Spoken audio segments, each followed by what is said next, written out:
Okay, hello, Tom Maguire, welcome back. So I've got another book review for you, another Bill Bryson book review, no less. I love his stuff, as I've told you before. Here it is, Bill Bryson at Home, A Short History of Private Life. So this was supposed to be a sequel to A Short History of Nearly Everything, which I've raved about before. Came out years ago now, so to be fair, probably no one's going to watch this review, but I don't really care because I really enjoyed the book. And I love his stuff. I think it's brilliant. I've heard people say in reviews that he's the sort of writer that people who don't read very much enjoy, which I think is quite a snobby thing to say. I'm not completely convinced by that. I think there might be an element of, I think that might just go to show that his stuff is quite easy to read and it's very interesting. So that if you're someone who finds it difficult to concentrate on a book and kind of dedicate much time to a book, then he has a real skill and artistic ability, I think, to kind of keep your interest.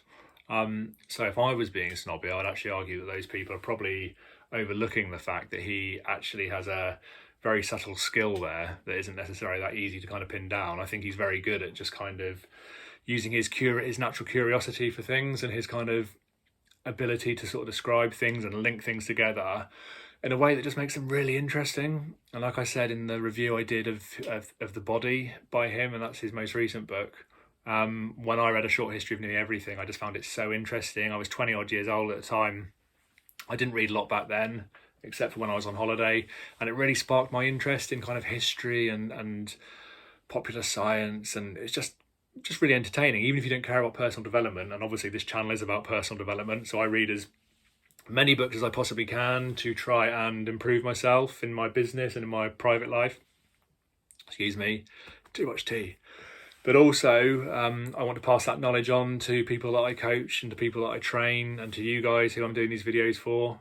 But it also helps me go over what I've read and kind of cement the stuff that I've learned in my own mind as well. I find that doing this in front of the camera really helps with that, and I quite enjoy it basically.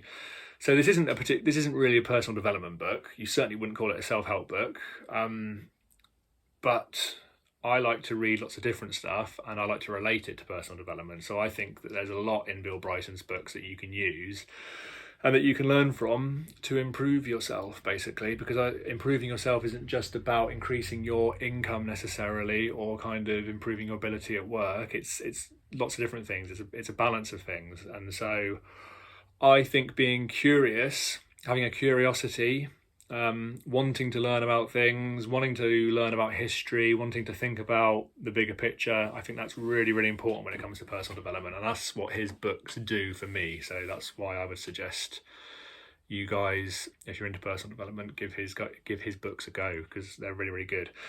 So this one, At Home, it's basically, when he lived in Britain, he was living in an old rectory in, I think it was Norfolk. I will edit that if I've got that wrong.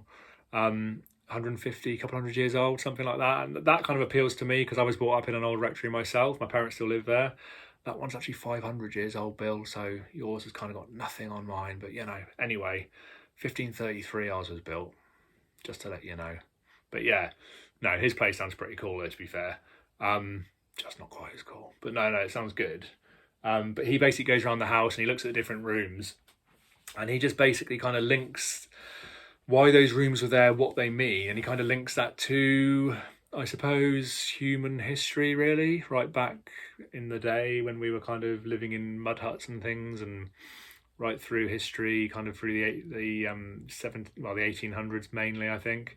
But he just weaves in some really interesting stories, and there's so much stuff in here that's kind of caused me to go onto YouTube and have a little look and research it a little bit further. So many things that I didn't know anything about before, some things that I knew a bit about before, but hadn't really had much interest in. But after listening to it, I read this one after reading his stuff, just finding it really, really interesting.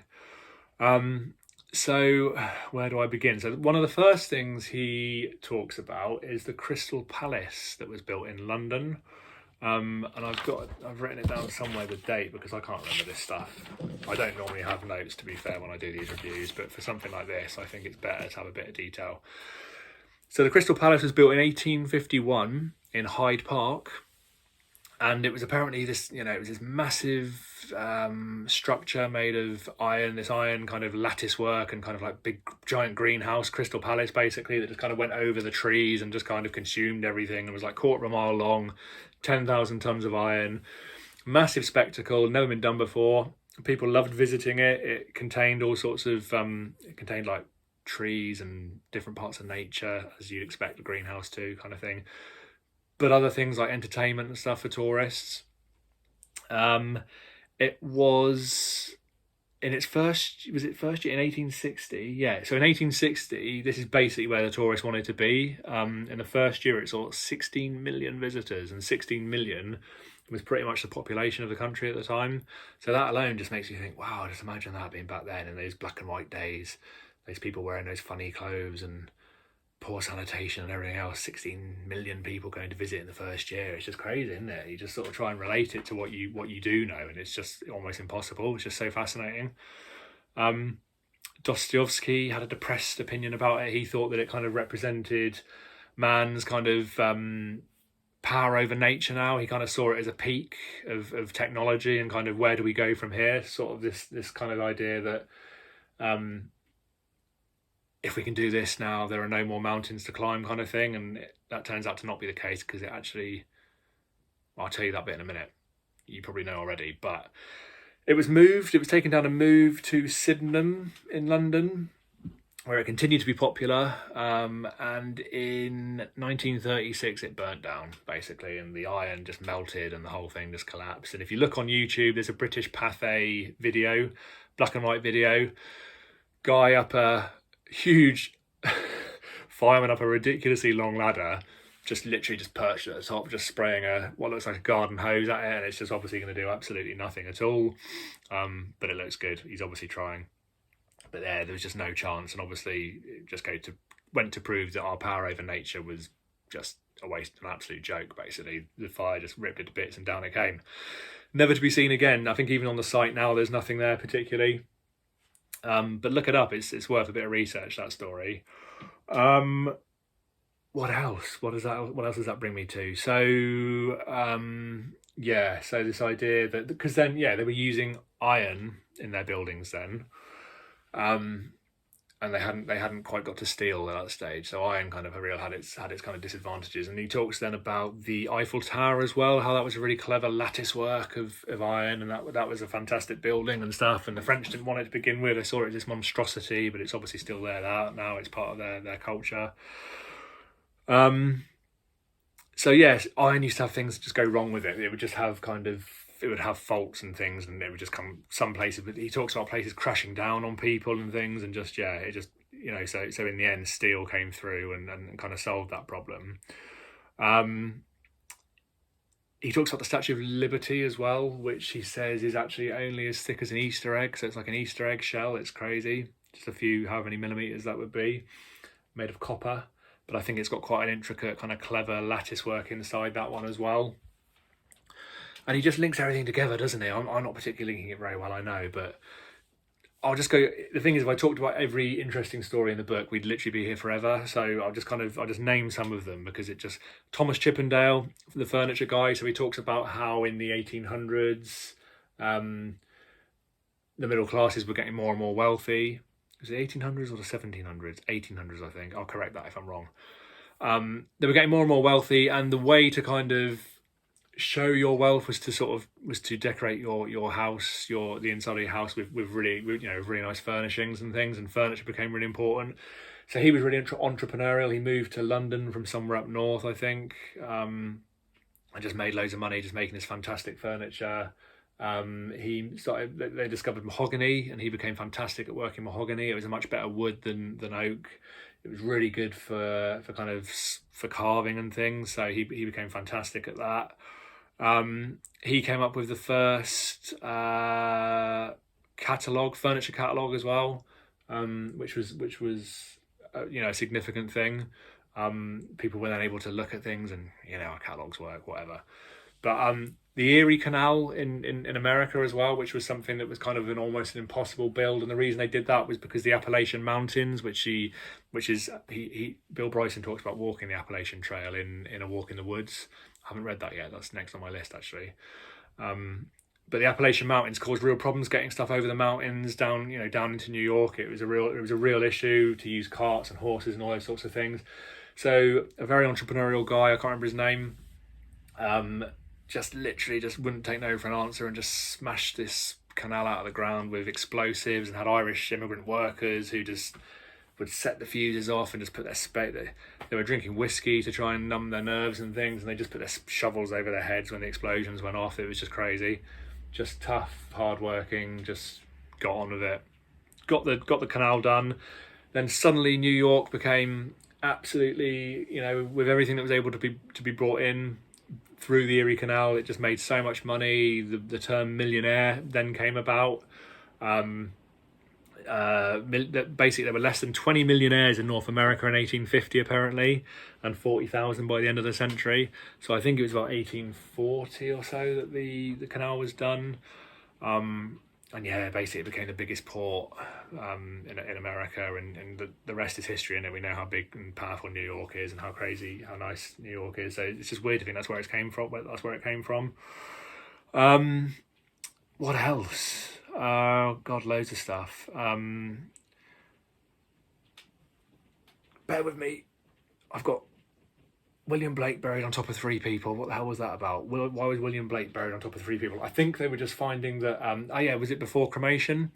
So obviously they would bury people, and the ground was just getting taken up with all these bodies and church graveyards and things. And apparently that's why churches nowadays, old churches, look as though they've gone into the ground, because the ground's actually risen because of all that mass, like tens of thousands of bodies put into the ground makes the ground come up. And that's why churches look as though they're sinking, basically, because the ground's changed. So even someone as famous as William Blake is buried somewhere on top of 3 other people, apparently. It was just the way things were in those days. He talks about... Did I mention the study was a room he talks about? He goes in there and he says this is a room that's traditionally not used very often, so you'd get a lot of creepy crawlies going in there and things, and that brings him on to talk about bed bugs and some of the horrible things that we've had to put up with over the centuries. At one point it was kind of fashionable to have straw floors. Like, that was a good thing to have straw, and there'd be all sorts of crap living in there, and rats would be nearby, and bugs, and even today we have bed bugs and horrible... He goes into detail about...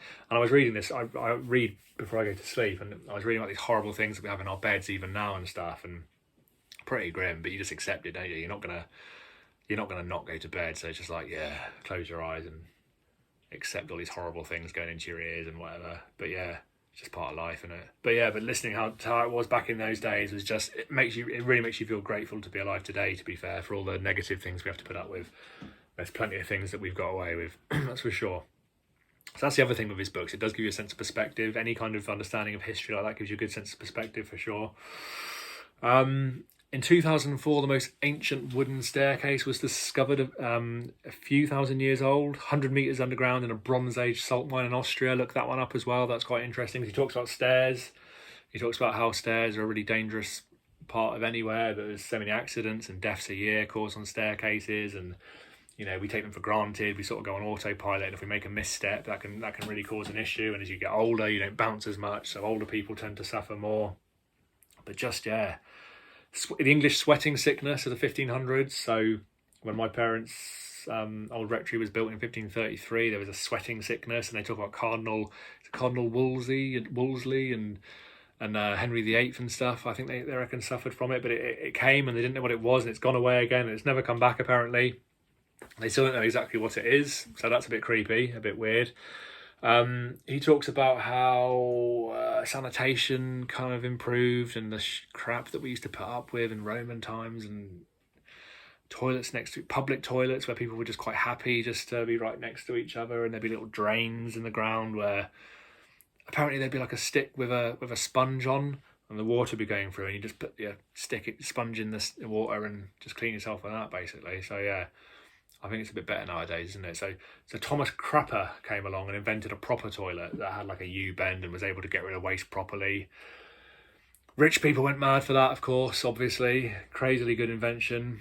Amazingly good name for it in there as well. But yeah, so he invented that, and then the rich people bought them all up, and then the sewers were just clogging up like hell, basically. And then there were people called night watchman, night something, I'll edit in afterwards, whose job it was to go down and clean things out, and they charged quite a lot of money for it. So was it local authorities or whoever wouldn't pay for them, so things just got absolutely disgusting. And then there was the great stink of 1858 in London, where everything just absolutely stunk of sewage, and there was just shit in the streets, and it was just absolutely disgusting. And if you look on YouTube and online and just do a bit of research, some of the stories is absolutely grim.